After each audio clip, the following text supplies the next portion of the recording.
गुरुब्रह्मा गुरुविष्णु गुरुर्देव महेश्वर गुरुसाक्षात् परम ब्रह्म तस्मै श्रीगुरुवे नमः। জাফনায় স্বামীজির বক্তৃতা। বেদান্ত। কলম্বো হইতে কান্ডি, অনুরাধাপুর ও ভাবনিয়া হইয়া স্বামীজি জাফনা শহরে পদার্পণ করেন। সর্বত্র তিনি বিপুলভাবে সংবর্ধিত হন। জাফনায় অভিনন্দনের উত্তরে 23শে জানুয়ারি হিন্দু কলেজ প্রাঙ্গণে তিনি বেদান্ত সম্বন্ধে এই সুদীর্ঘ বক্তৃতাটি দেন। বিষয় অতি বৃহৎ, কিন্তু সময় খুবই কম। একটি বক্তৃতায় হিন্দুদিগের ধর্মের সম্পূর্ণ বিশ্লেষণ অসম্ভব। সুতরাং আমি তোমাদের নিকট আমাদের ধর্মের মূল তত্ত্বগুলি যত সহজ ভাষায় পারি বর্ণনা করিব। যে হিন্দু নামে পরিচয় দেওয়া এখন আমাদের প্রথা হইয়া দাঁড়াইয়াছে, তাহার কিন্তু আর কোনো সার্থকতা নাই। কারণ ওই শব্দের অর্থ যাহারা সিন্ধু নদের পাড়ে বাস করিত। প্রাচীন পারসিকদের বিকৃত উচ্চারণে সিন্ধু শব্দই হিন্দুরূপে পরিণত হয়। তাহারা সিন্ধু নদের অপর তীরবাসী সকলকেই হিন্দু বলিতেন। এইরূপেই হিন্দু শব্দ আমাদের নিকট আসিয়াছে। মুসলমান শাসনকাল হইতে আমরা ওই শব্দ নিজেদের উপর প্রয়োগ করিতে আরম্ভ করিয়াছি। অবশ্য এই শব্দ ব্যবহারে কোনো ক্ষতি নাই, কিন্তু আমি পূর্বেই বলিয়াছি, এখন ইহার সার্থকতা নাই। কারণ তোমরা বিশেষভাবে লক্ষ্য করিও যে বর্তমানকালে সিন্ধু নদের এই দিকে সকলে আর প্রাচীনকালের মতো এক ধর্ম মানেন না। সুতরাং ওই শব্দে শুধু খাঁটি হিন্দু বোঝায় না, উহাতে মুসলমান, খ্রিস্টান, জৈন এবং ভারতের অন্যান্য অধিবাসীগণকেও বুঝাইয়া থাকে। অতএব আমি হিন্দু শব্দ ব্যবহার করিব না। তবে কোন শব্দ ব্যবহার করিব? আমরা বৈদিক শব্দটি ব্যবহার করতে পারি, অথবা বৈদান্তিক শব্দ ব্যবহার করিলে আরও ভালো হয়। পৃথিবীর অধিকাংশ প্রধান প্রধান ধর্মই বিশেষ বিশেষ কতকগুলি গ্রন্থকে প্রামাণ্য বলিয়া স্বীকার করিয়া থাকে। লোকের বিশ্বাস এই গ্রন্থগুলি ঈশ্বর অথবা কোনো অতিপ্রাকৃত পুরুষ বিশেষের বাক্য। সুতরাং ওই গ্রন্থগুলি তাহাদের ধর্মের ভিত্তি। আধুনিক পাশ্চাত্য পণ্ডিতদের মতে ওই সকল গ্রন্থের মধ্যে হিন্দুদের বেদই প্রাচীনতম। অতএব বেদ সম্বন্ধে কিছু জানা আবশ্যক। বেদ নামক শব্দরাশি কোনো পুরুষের উক্তি নহে। উহার সন তারিখ এখনও নির্ণীত হয় নাই, কখনো হইতেও পারে না। আর আমাদের মতে বেদ অনাদি অনন্ত। একটি বিশেষ কথা তোমাদের স্মরণ রাখা উচিত। পৃথিবীর অন্যান্য ধর্ম ব্যক্তিভাবাপন্ন ঈশ্বর অথবা ভগবানের দূত বা প্রেরিত পুরুষের বাণী বলিয়া তাহাদের শাস্ত্রে প্রামাণ্য দেখায়। হিন্দুরা কিন্তু বলেন বেদের অন্য কোনো প্রমাণ নাই, বেদ শতক প্রমাণ। কারণ বেদ অনাদি অনন্ত, উহা ঈশ্বরের জ্ঞান রাশি। বেদ কখনো লিখিত হয় নাই, উহা কখনো সৃষ্ট হয় নাই, অনন্তকাল ধরিয়া উহা রহিয়াছে। যেমন সৃষ্টি অনাদি অনন্ত, তেমনি ঈশ্বরের জ্ঞানও অনাদি অনন্ত। বেদ অর্থে এই ঐশ্বরিক জ্ঞান রাশি। বিদ্ধাতুর অর্থ জানা। বেদান্ত নামক জ্ঞান রাশি ঋষিগণ কর্তৃক আবিষ্কৃত। ঋষি শব্দের অর্থ মন্ত্রদ্রষ্টা। পূর্ব হইতেই বিদ্যমান সত্যকে তিনি প্রত্যক্ষ করিয়াছেন মাত্র। ওই জ্ঞান ও ভাবরাশি তাহার নিজের চিন্তা প্রসূত নহে। যখনই তোমরা শুনিবে বেদের অমুক অংশের ঋষি অমুক, তখন ভাবিও না যে তিনি উহা লিখিয়াছেন বা নিজের মন হইতে উহা সৃষ্টি করিয়াছেন। পূর্ব হইতেই বিদ্যমান ভাবরাশির দ্রষ্টা মাত্র। ওই ভাবরাশি অনন্তকাল হইতে এই জগতে বিদ্যমান ছিল। ঋষি উহা আবিষ্কার করিলেন মাত্র। ঋষিগণ আধ্যাত্মিক আবিষ্কর্তা। বেদ নামক গ্রন্থরাশি প্রধানত দুই ভাগে বিভক্ত, কর্মকাণ্ড ও জ্ঞানকাণ্ড। কর্মকাণ্ডের মধ্যে নানাবিধ যাগযজ্ঞের কথা আছে। উহাদের মধ্যে অধিকাংশই বর্তমান যুগে অনুপযোগী বলিয়া পরিত্যক্ত হইয়াছে এবং কতকগুলির এখনও কোনো না কোনো আকারে বর্তমান। কর্মকাণ্ডের প্রধান প্রধান বিষয়গুলি যথা সাধারণ মানবের কর্তব্য, ব্রহ্মচারী, গৃহী, বানপ্রস্থ ও সন্ন্যাসী, এ সকল বিভিন্ন আশ্রমের বিভিন্ন কর্তব্য এখনও পর্যন্ত অল্প বিস্তর অনুষ্ঠিত হইতেছে। দ্বিতীয় ভাগ জ্ঞানকাণ্ড, আমাদের ধর্মের আধ্যাত্মিক অংশ। ইহার নাম বেদান্ত, অর্থাৎ বেদের শেষ ভাগ। বেদের চরম লক্ষ্য বেদজ্ঞানের এই 7 ভাগের নাম বেদান্ত বা উপনিষদ। আর ভারতের সকল সম্প্রদায় দ্বৈতবাদী, বিশিষ্টাদ্বৈতবাদী, অদ্বৈতবাদী অথবা সৌর, শাক্ত, গানপত্য, শৈব ও বৈষ্ণব যে কেহ হিন্দু ধর্মের অন্তর্ভুক্ত থাকিতে চাহে তাহাকেই বেদের এই উপনিষদ ভাগ মানিয়া চলিতে হইবে। তাহারা নিজ নিজ রুচি অনুযায়ী উপনিষদ ব্যাখ্যা করিতে পারে, কিন্তু তাহাদিগকে উহার প্রামাণ্য স্বীকার করিতেই হইবে। এই কারণেই আমরা হিন্দু শব্দের পরিবর্তে বৈদান্তিক শব্দ ব্যবহার করতে চাই। ভারতের সকল প্রাচীনপন্থী দার্শনিককেই বেদান্তে প্রামাণ্য স্বীকার করিতে হইয়াছে। আর আজকাল ভারতে হিন্দু ধর্মের যত শাখা প্রশাখা আছে, তাহাদের মধ্যে কতকগুলিকে যতই বিশ্বদেশ বোধ হোক না কেন, উহাদের উদ্দেশ্য যতই জটিল বোধ হোক না কেন, যিনি বেশ ভালো করিয়া উহাদের আলোচনা করিবেন, তিনিই বুঝিতে পারিবেন উপনিষদ হইতেই উহাদের ভাবরাশি গৃহীত হইয়াছে। এই সকল উপনিষদের ভাব আমাদের জাতির মজ্জায় মজ্জায় এতদূর প্রবিষ্ট হইয়াছে যে যাহারা হিন্দু ধর্মের খুব অমার্জিত শাখা বিশেষেরও রূপক তত্ত্ব আলোচনা করিবেন, তাহারা সময়ে সময়ে দেখিয়া আশ্চর্য হইবেন যে উপনিষদে রূপকভাবে বর্ণিত তত্ত্ব দৃষ্টান্তরূপে পরিণত হইয়া ওই সকল ধর্মের স্থান লাভ করিয়াছে। উপনিষদেরই সূক্ষ্ম আধ্যাত্মিক ও দার্শনিক রূপকগুলি আজকাল স্থূলভাবে পরিণত হইয়া আমাদের গৃহে পূজার বস্তু হইয়া রহিয়াছে। অতএব আমাদের ব্যবহৃত ভিন্ন ভিন্ন প্রতীকগুলি সবই বেদান্ত হইতে আসিয়াছে, কারণ বেদান্তে ওইগুলি রূপকভাবে ব্যবহৃত হইয়াছে। বেদান্তের পরই স্মৃতির প্রাধান্য। এগুলি মুনিদের লেখা গ্রন্থ, কিন্তু ইহাদের প্রামাণ্য বেদান্তের অধীন। অন্যান্য ধর্মাবলম্বীগণের পক্ষে তাহাদের ধর্মগ্রন্থ যেরূপ, আমাদের পক্ষে স্মৃতিও তদ্রূপ। আমরা স্বীকার করিয়া থাকি যে বিশেষ বিশেষ মুনি এই সকল স্মৃতি প্রণয়ন করিয়াছেন। এই অর্থে অন্যান্য ধর্মের শাস্ত্রসমূহের প্রামাণ্য যেরূপ, স্মৃতির প্রামাণ্যও সেইরূপ। তবে স্মৃতিই আমাদের চরম প্রমাণ নহে। স্মৃতির কোনো অংশ যদি বেদান্তের বিরোধী হয়, তবে উহা পরিত্যাগ করিতে হইবে, উহার কোনো প্রামাণ্য থাকিবে না। আবার এই সকল স্মৃতি যুগে যুগে ভিন্ন। আমরা শাস্ত্রে পাঠ করি সত্যযুগে এই স্মৃতির প্রামাণ্য, ত্রেতা, দাপর ও কলি এই সকল যুগের প্রত্যেক যুগে আবার অন্যান্য স্মৃতির প্রামাণ্য। দেশ, কাল, পাত্রের পরিবর্তন অনুসারে আচার প্রভৃতির পরিবর্তন হইয়াছে। আর স্মৃতি প্রধানত এই আচারের নিয়ামক বলিয়া সময়ে সময়ে উহাদের পরিবর্তন করিতে হইয়াছে। বেদান্তে ধর্মের যে মূল তত্ত্বগুলি ব্যাখ্যাত হইয়াছে সেগুলি অপরিবর্তনীয়। কেন?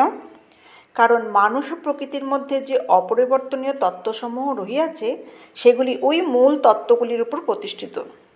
ওইগুলির কখনো পরিবর্তন হইতে পারে না। আত্মা, স্বর্গগমন প্রভৃতির ভাব কখনো পরিবর্তিত হইতে পারে না। সহস্র বৎসর পূর্বে ওই সকল তত্ত্ব সম্বন্ধে যে ভাব ছিল, এখনও তাহাই আছে। লক্ষ লক্ষ বৎসর পরেও তাহাই থাকিবে। কিন্তু যে সকল ধর্মকার্য আমাদের সামাজিক অবস্থা সম্বন্ধের উপর নির্ভর করে, সমাজের পরিবর্তনের সঙ্গে সেগুলিও পরিবর্তিত হইয়া যাইবে। সুতরাং সময় বিশেষে কোনো বিশেষ বিধি সত্য ও ফলপ্রদ হইবে, অপর সময়ে নহে।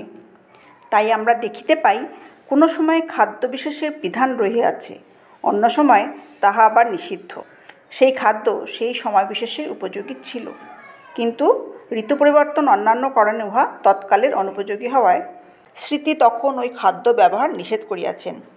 এই কারণে স্বভাবতই প্রতীত হইয়াছে যে যদি বর্তমানকালে আমাদের সমাজে কোনো পরিবর্তন আবশ্যক হয়, তবে ওই পরিবর্তন করিতেই হইবে। কিভাবে ওই সকল পরিবর্তন করিতে হইবে, ঋষিরা আসিয়া তাহা দেখাইয়া দিবেন। আমাদের ধর্মের মূল সত্যগুলি বিন্দু মাত্র পরিবর্তিত হইবে না, ওইগুলি সমভাবে থাকিবে। তারপর পুরাণ। পুরাণ পঞ্চলক্ষণান্বিত।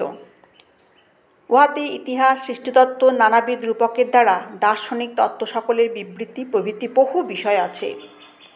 বৈদিক ধর্ম সর্বসাধারণে প্রচার করিবার জন্য পুরাণ লিখিত হয়। বেদ যে ভাষায় লিখিত তাহা অতি প্রাচীন। অতি অল্প সংখ্যক পণ্ডিতই ওই গ্রন্থের সময় নিরূপণে সমর্থ। পুরাণ সমসাময়িক লোকের ভাষায় লিখিত। উহাকে আধুনিক সংস্কৃত বলা যায়। ওইগুলি পণ্ডিতদের জন্য নয়, সাধারণ লোকের জন্য, কারণ সাধারণ লোক দার্শনিক তত্ত্ব বুঝিতে অক্ষম। তাহাদিগকে ওই সকল তত্ত্ব বুঝাইবার জন্য স্থূলভাবে সাধু রাজা ও মহাপুরুষগণের জীবনচরিত এবং ওই জাতির মধ্যে যে সকল ঘটনা সংঘটিত হইয়াছিল সেগুলির মধ্য দিয়া শিক্ষা দেওয়া হইত। মুনিরা যে কোনো বিষয় পাইয়াছেন তাহাই গ্রহণ করিয়াছেন, কিন্তু প্রত্যেকটি ধর্মের নিত্য সত্য বুঝাইবার জন্য ব্যবহৃত হইয়াছে। এগুলি কতক কতক বিষয় প্রায় পুরাণের মতো এবং তাহাদের মধ্যে কতকগুলিতে কর্মকাণ্ডের অন্তর্গত প্রাচীন যাগযজ্ঞকে পুনঃপ্রতিষ্ঠিত করিবার চেষ্টা করা হইয়াছে। এগুলি সবই হিন্দুদের শাস্ত্র। যে জাতির মধ্যে এত অধিক সংখ্যক ধর্মশাস্ত্র বিদ্যমান এবং যে জাতি অগণিত বর্ষ ধরিয়া দর্শন ও ধর্মের চিন্তায় তাহার শক্তি নিয়োজিত করিয়াছে, সে জাতির মধ্যে এত অধিক সম্প্রদায়ের আবির্ভাব অতি স্বাভাবিক। আরও সহস্র সহস্র সম্প্রদায়ের উবুদ্ধয় কেন হইল না, ইহাই আশ্চর্যের বিষয়। কোনো কোনো বিষয়ে এই সকল সম্প্রদায়ের মধ্যে অতিশয় পার্থক্য বিদ্যমান। সম্প্রদায়গুলির এই সকল খুঁটিনাটির বিভিন্নতা বুঝিবার সময় এখনও আমাদের নাই। সুতরাং যে সকলের মতে যে সকল তত্ত্বে হিন্দু মাত্রেরই বিশ্বাস থাকা আবশ্যক, সম্প্রদায়সমূহের সেই সাধারণ তত্ত্বগুলি সম্বন্ধে আমরা আলোচনা করিব। প্রথমত, সৃষ্টিতত্ত্ব। হিন্দুদের সকল সম্প্রদায়েরই মত এই সৃষ্টি, এই প্রকৃতি, এই মায়া অনাদি অনন্ত। জগৎ কোনো বিশেষ দিনে সৃষ্ট হয় নাই। একজন ঈশ্বর আসিয়া এই জগৎ সৃষ্টি করিলেন, তারপর তিনি ঘুমাইতেছেন, ইয়া হইতে পারে না। সৃষ্টিকারিণী শক্তি এখনও বর্তমান। ঈশ্বর অনন্তকাল ধরিয়া সৃষ্টি করিতেছেন, তিনি কখনোই বিশ্রাম করেন না। গীতায় শ্রীকৃষ্ণ বলিতেছেন, যদি হহং ন বর্তেয়ং জাতু কর্মণ্য তন্দ্রিতা উপহন্যামিমা প্রজা। যদি আমি ক্ষণকাল কর্ম না করি তবে জগৎ ধ্বংস হইয়া যাইবে। জগতে এই যে সৃষ্টি শক্তি দিবারাত্র কার্য করিতেছে, ইহা যদি ক্ষণকালের জন্য বন্ধ থাকে তবে জগৎ ধ্বংস হইয়া যাইবে। এমন সময় কখনোই ছিল না যখন সমগ্র জগতে এই শক্তি ক্রিয়াশীল ছিল না। তবে অবশ্য যুগ শেষে প্রলয় হইয়া থাকে। আমাদের সৃষ্টি ইংরাজি ক্রিয়েশন নহে। ক্রিয়েশন বলিতে ইংরাজিতে কিছু না হইতে কিছু হওয়া, অসৎ হইতে সত্যের উদ্ভব, এই অপরিণত মতবাদ বুঝাইয়া থাকে। এইরূপ অসঙ্গত কথা বিশ্বাস করিতে বলিয়া আমি তোমাদের বুদ্ধি ও বিচার শক্তির অবমাননা করিতে চাই না। সমগ্র প্রকৃতি বিদ্যমান থাকে, কেবল প্রলয়ের সময় উহা ক্রমশ সূক্ষ্ম হইতে সূক্ষ্মতর হইয়া যায়, একেবারে অব্যক্ত ভাব ধারণ করে। পরে কিছুকাল যেন বিশ্রামের পর আবার ব্যক্ত হইয়া উহার সম্মুখে নিক্ষিপ্ত হয়। তখন পূর্বের মতোই সংযোগ, পূর্বের মতোই ক্রমবিকাশ, পূর্বের মতোই প্রকাশ হইতে থাকে। কিছুকাল এইরূপ খেলা চলিয়া আবার ওই খেলা ভাঙিয়া যায়, ক্রমশ সূক্ষ্ম হইতে সূক্ষ্মতর হইতে থাকে। শেষে সমুদয় আবার অব্যক্তে লীন হইয়া যায়, আবার বাহিরে আসে। অনন্তকাল এইরূপ তরঙ্গের মতো একবার সম্মুখে আরেকবার পশ্চাতে আন্দোলিত হইতেছে। দেশ, কাল এবং অন্যান্য সব কিছুই প্রকৃতির অন্তর্গত। এই কারণেই সৃষ্টির আরম্ভ আছে বলার সম্পূর্ণ বাতুলতা। সৃষ্টির আরম্ভ বা শেষ সম্বন্ধে কোনো কথাই উঠিতে পারে না। এই জন্য যখনই আমাদের শাস্ত্রে সৃষ্টির আদি বা অন্তের উল্লেখ করা হইয়াছে, তখনই কোনো যুগ বিশেষের আদি অন্ত বুঝিতে হইবে, উহার অন্য কোনো অর্থ নাই। কে সৃষ্টি করিতেছেন? ঈশ্বর। ইংরাজিতে সাধারণত গড শব্দে যাহা বোঝায়, আমার অভিপ্রায় তাহা নহে। সংস্কৃত ব্রহ্ম শব্দ ব্যবহার করাই সর্বাপেক্ষা যুক্তিসঙ্গত। তিনি এই জগৎ প্রপঞ্চের সাধারণ কারণস্বরূপ। ব্রহ্মের স্বরূপ কি? ব্রহ্ম নিত্য, নিত্য শুদ্ধ, নিত্য জাগ্রত, সর্বশক্তিমান, সর্বজ্ঞ, দয়াময়, সর্বব্যাপী, নিরাকার, অখণ্ড। তিনি এই জগৎ সৃষ্টি করেন। এখন প্রশ্ন এই, যদি ব্রহ্ম জগতের নিত্য স্রষ্টা বিধাতা হন, তাহা হইলে দুইটি আপত্তি উপস্থিত হয়। জগতে তো যথেষ্ট বৈষম্য রহিয়াছে। এখানে কেহ সুখী, কেহ দুঃখী, কেহ ধনী, কেহ দরিদ্র, এইরূপ বৈষম্য কেন? আবার এখানে নিষ্ঠুরতাও বিদ্যমান, কারণ এখানে একের জীবন অন্যের মৃত্যুর উপর নির্ভর করিতেছে। এক প্রাণী আর এক প্রাণীকে খণ্ড খণ্ড করিয়া ফেলিতেছে। প্রত্যেক মানবী নিজ ভ্রাতার গলা টিপিবার চেষ্টা করিতেছে। এই প্রতিযোগিতা, এই নিষ্ঠুরতা, এই উৎপাত, এই দিবারাত্রি গগন বিদারী দীর্ঘ নিঃশ্বাস, ইহাই আমাদের এই জগতের অবস্থা। ইহাই যদি ঈশ্বরের সৃষ্টি হয়, তবে সেই ঈশ্বর ঘোরতর নিষ্ঠুর। মানুষের কল্পিত নিষ্ঠুরতম দানব অপেক্ষা এই ঈশ্বর আরও নিষ্ঠুর। বেদান্ত বলেন, ঈশ্বর এই বৈষম্য ও প্রতিযোগিতার কারণ নহেন, তবে কে ইহা করিল? আমরা নিজেরাই করিয়াছি। মেঘ সকল ক্ষেত্রের উপর সমভাবেই বর্ষণ করে, কিন্তু যে ক্ষেত্র উত্তম রূপে কর্ষিত তাহাই শস্যশালী হয়। যে ভূমি ভালোভাবে কর্ষিত নয়, তাহা ওই বৃষ্টির ফল লাভ করিতে পারে না। ইহা মেঘের অপরাধ নহে, তাহার দয়া অনন্ত, অপরিবর্তনীয়। আমরাই কেবল এই বৈষম্য সৃষ্টি করিতেছি। কিরূপে আমরা এই বৈষম্য সৃষ্টি করিলাম? কেহ জগতে সুখী হইয়া জন্মাইল, কেহ বা অসুখী। তাহারও তো এই বৈষম্য সৃষ্টি করে নাই, করিয়াছে বই কি পূর্বজন্মাকৃত কর্মের দ্বারা এই ভেদ, এই বৈষম্য সৃষ্টি হইয়াছে। এখন আমরা সেই দ্বিতীয় তত্ত্বের আলোচনায় আসিলাম, যাহাতে শুধু আমরা হিন্দুরা নই, বৌদ্ধ এবং জৈনগণও একমত। আমরা সকলেই স্বীকার করিয়া থাকি, সৃষ্টির মতো জীবনও অনন্ত। শূন্য হইতে যে জীবন উৎপত্তি হইয়াছে তাহা নহে, তাহা হইতেই পারে না। এইরূপ জীবনে কোনো প্রয়োজনই নাই। কালে যাহার আরম্ভ, কালেই তাহার অন্ত হইবে। গতকল্য যদি জীবনের আরম্ভ হইয়া থাকে, তবে আগামীকল্য উহার শেষ হইবে, পরে উহার সম্পূর্ণ ধ্বংস হইবে। জীবন অবশ্য পূর্বেও ছিল, আজকাল ইহা বেশি বুঝাইবার আবশ্যক নাই, কারণ আধুনিক বিজ্ঞান এই বিষয়ে আমাদিগকে সাহায্য করিতেছে। জড়জগতের আবিষ্কারগুলির সাহায্যে আমাদের শাস্ত্রনিহিত তত্ত্বগুলি বুঝাইয়া দিতেছে। তোমরা সকলে পূর্ব হইতে অবগত আছো যে আমাদের প্রত্যেককেই অনন্ত অতীতের কর্মসমষ্টির ফলস্বরূপ। আমরা যাহা কিছু ভোগ করি তাহার জন্য আমরাই দায়ী, অপর কেহ নয়। আমরাই কার্য, আমরাই কারণস্বরূপ, সুতরাং আমরা স্বাধীন। যদি আমি অসুখী হই, তবে বুঝিতে হইবে আমিই আমাকে অসুখী করিয়াছি। আর ইহাও প্রতীয়মান হইবে যে আমি যদি ইচ্ছা করি তবে সুখীও হইতে পারি। যদি আমি অপবিত্র হই, তবে তাহাও আমার নিজকৃত। আর বুঝিতে হইবে যে আমি ইচ্ছা করিলে আবার পবিত্র হইতেও পারি। সকল বিষয়ে এইরূপ বুঝিতে হইবে।